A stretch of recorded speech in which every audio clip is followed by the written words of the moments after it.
one shot. I'm going to explain how this thing works, what kind of ammunition they fire, what artillery was like at Guilford Courthouse. After 10 minutes have passed, you will get a second big boom from this gun. So like I said, we'll go ahead with our first shot.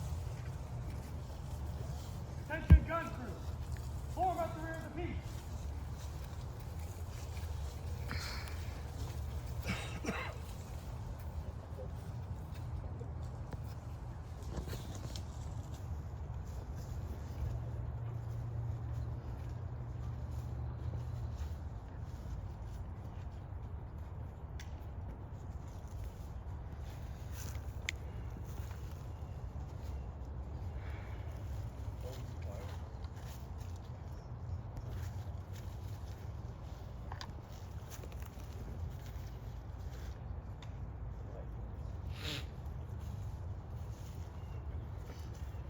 Hand the piece.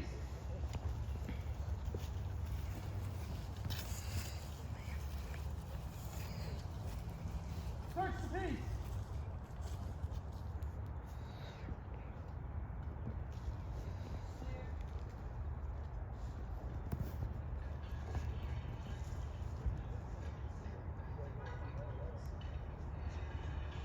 Clear. Advance, sponge. 10, vent. Sponge the piece.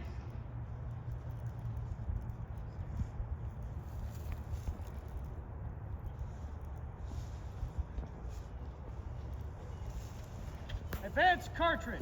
Round, 300 yards.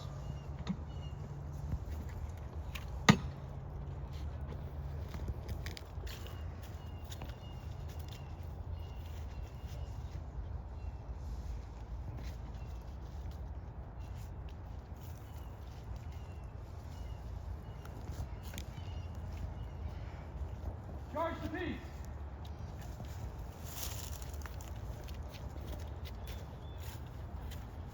Hand down cartridge.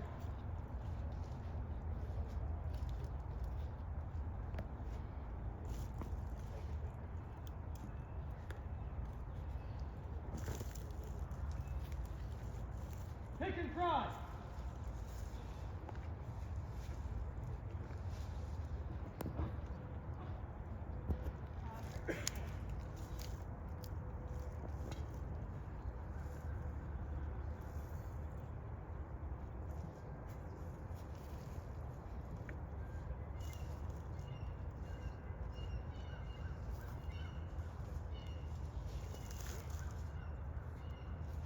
Again. Now would be the time to cover your ears. Give hot.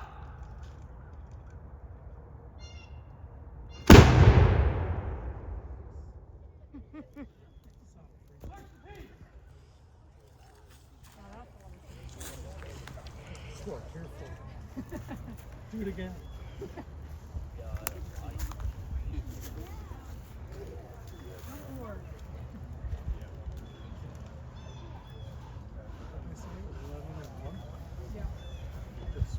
Just throw the tail end. Just the tail end for the. I wonder how many people live like a half a mile down there. They have no idea this is happening today. Hand, And they're calling. sponge. They're like, Hand, vent. Sponge the piece.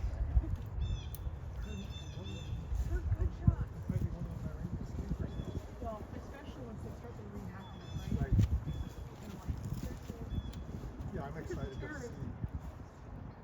Secure the piece. All right, like I said, before you get another big boom, you got to be subjected to some education for 10 minutes. So here we go.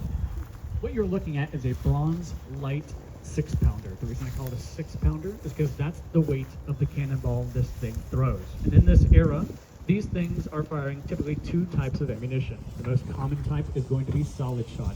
A solid iron ball. This is a 6-pounder, so it throws a 6-pound iron shot. The other type of gun here would have been a 3-pounder. If you want to see what a 3-pounder looks like, you go to our visitor center.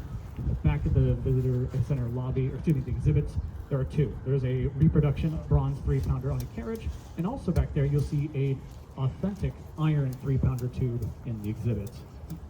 Now, What makes this thing so unique for its era is that it is very light. And that's important for logistics because it takes less horses to pull this thing around, and the less horses you have, the less horses you have to feed. While soldiers typically eat 2 to 3 pounds of food a day, a horse needs 20 to 30 pounds of food every single day to be in top condition to do military duty. So that's one unique thing about bronze guns, is that they give you the same firepower as an iron gun, but they weigh less, so it's a little bit easier on your logistics chain. At Guilford Courthouse, like I said, we would have had the Americans having 4 of these, the British would have had 4 of these, and the British would have had 2 3-pounders. The American 6-pounders, 2 of them would have started at the very first line. The start of the battle is when Anthony Singleton's guns fire on the British as they're appearing near the Hoskins farm. Once the British attack, though, the guns fall back to here, and the third line, again, on the other side of the parking lot over there, is where the 2 guns would have been. If you've been over to the walking trail today, we have reproduction 6-pounders on the walking trail. Those represent Anthony Singleton's guns. That's about where his guns fell back to the third line. On the far north end of the third line would have been the guns of Ebenezer Finley.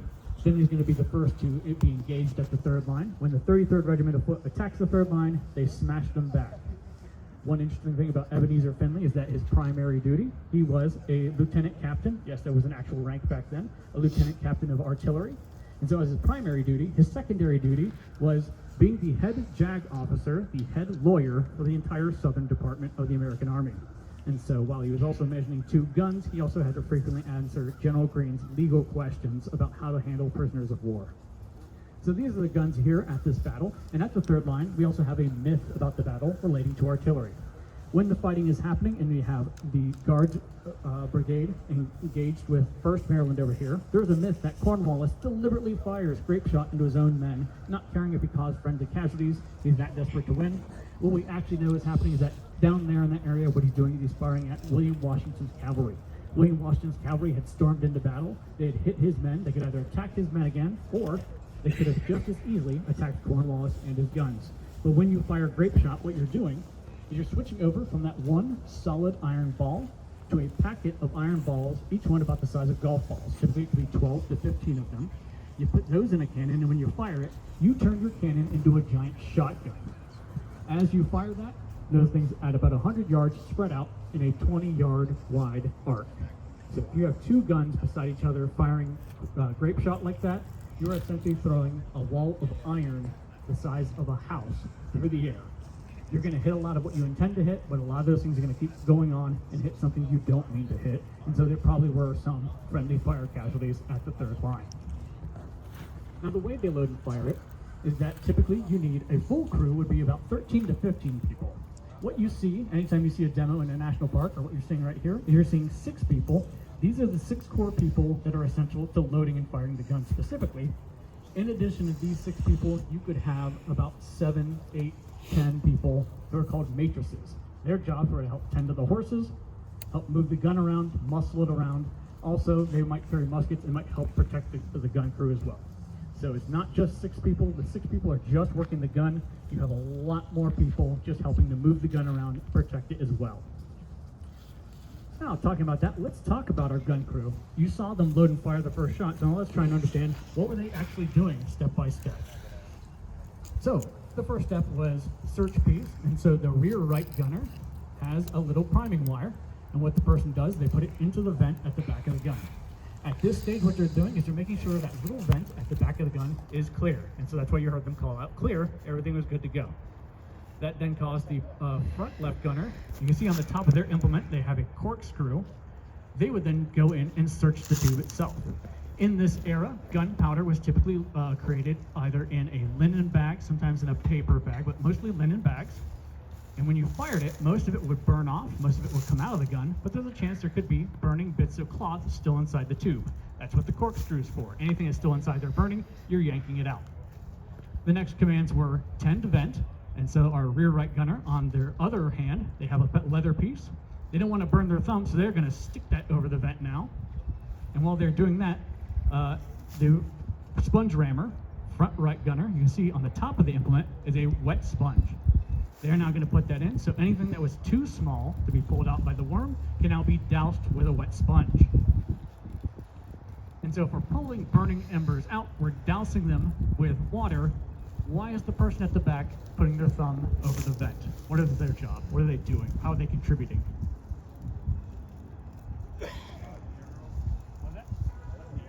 Cutting the air off, that's exactly right. They're preventing any oxygen from rushing in. Anytime you put an implement inside the weapon, you could be sucking air through the vent. So she is stopping that to make sure there's no air going in, reigniting the embers. So at this point, they have now rendered the gun tube safe. It can't be loaded again. So the officer would then call out what he wanted. So as you heard him say, he might say he whether he wanted solid shot or he wanted grape shot, and he'd call out the distance. Back here, our powder handler has a leather bag. It would be their job to get the correct round, get the correct amount of powder to shoot at the correct distance, and then when they've delivered it to the front of the gun, you see them stop by the gun captain. The gun captain checks to make sure that what he ordered is what is being delivered to the gun.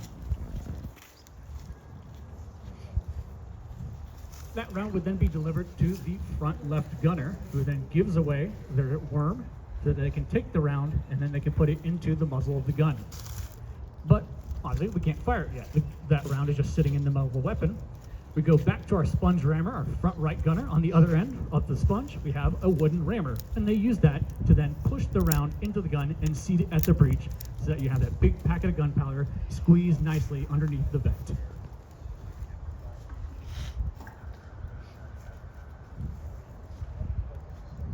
Once the round has been seated, the next command, when we are back to the rear right gunner, would be pick and prime. Again, the wire comes out, but now this time it's used to tear open the gunpowder bag inside of there.